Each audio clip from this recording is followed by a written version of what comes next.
महामाई बिराजे दाई ए छत्तीसगढ़ माँ महामाई बिराजे ना। महामाई बिराजे दाई ए छत्तीसगढ़ माँ महामाई बिराजे ना।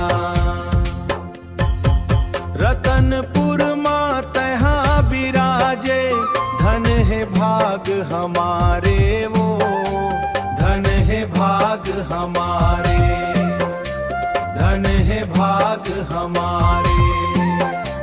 कोनो चढ़ावे नारियल भेला कोनो पान सुपारी वो कोनो पान सुपारी वो कोनो पान सुपारी वो।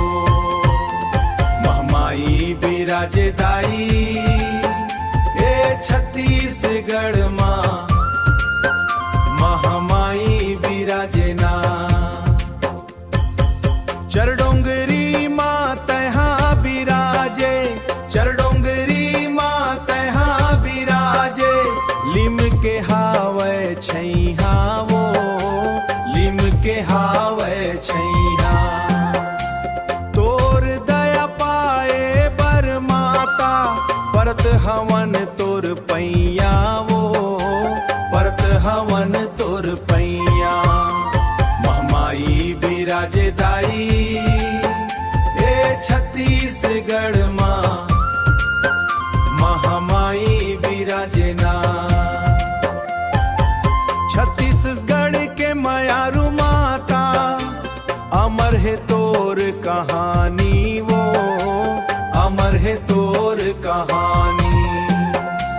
कोनो तोरे पार नहीं पाइन बड़े बड़े ऋषि मुनि ज्ञानी वो बड़े बड़े ऋषि मुनि ज्ञानी।